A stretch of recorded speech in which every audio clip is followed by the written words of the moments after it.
tu peux en mettre, t'as combien? T'as 10 litres? Ouais, Tu peux en mettre 10 litres. Concentration maximale pour Marc et Jean-Pierre. Ce jour-là, ils font une démonstration d'Agrisolvo, un produit miracle selon eux, qui protège les végétaux du froid et surtout du gel en hiver.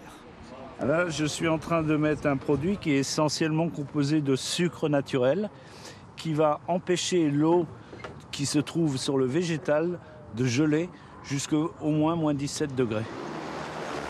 Un produit qui va être épandu dans ces vignes à l'aide d'un drone de très grande dimension, capable d'accéder aux parcelles, malgré un vent particulièrement violent ce jour-là. C'est un drone qui vole en automatique, on mesure les parcelles et le drone va évoluer seul. Nous, on est là pour le surveiller. On est à peu près à 3 mètres du sol. Et voilà, donc tout électrique, zéro émission de CO2. On ne touche pas au sol, on ne compacte pas les sols. Le drone, un outil technologique de plus en plus utilisé par le monde viticole. Cédric Cosset l'a expérimenté dans les parcelles du château Reillanne à Gonfaron. On a pu l'utiliser en 2023 suite à l'épisode de grêle du 12 mai qui a ravagé 40 hectares de vignes attenantes avec des gros cumuls de pluie. Le drone nous a permis de passer un produit cicatrisant très rapidement alors que les tracteurs ne pouvaient pas rentrer dans les terres à cause de la pluie. Pour réfléchir à faire évoluer le drone sur d'autres utilisations que de la pulvérisation, et il va venir en complément du matériel classique d'une exploitation. Innover dans les airs, mais aussi sur terre. La start-up toulousaine Nayo a mis au point TED, un robot électrique et autonome destiné à aider les viticulteurs. On vient de sélectionner une carte qui va lui permettre de suivre une trajectoire définie.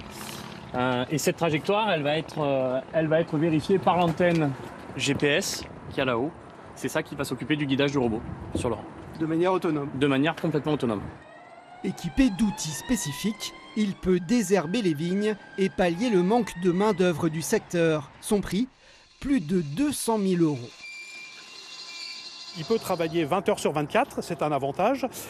Effectivement, l'économie qu'on va avoir, c'est l'économie de la main-d'œuvre, du salarié. Il va remplacer aussi en partie le tracteur, même s'il ne le remplace pas complètement. Quand on met tout ça dans le business plan du client, eh bien, TED s'amortit sur à peu près une quarantaine d'hectares.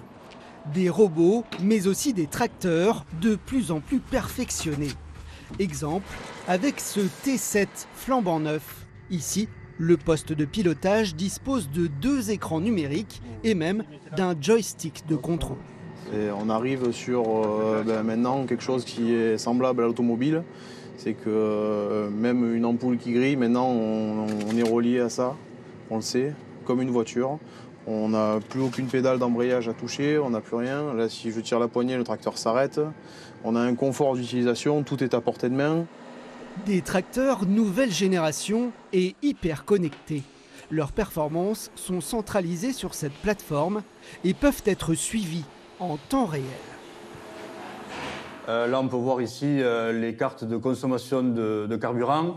On peut avoir des cartes de patinage, de performance moteur. Toutes ces données-là nous permettent à nous d'aider les clients à vraiment bien se servir de leur machine et quand ils ont un souci de pouvoir intervenir au plus rapide. Tracteurs connectés, robots ou drones, des innovations qui trouvent leur place dans un marché qui pèse déjà 8 milliards € en France.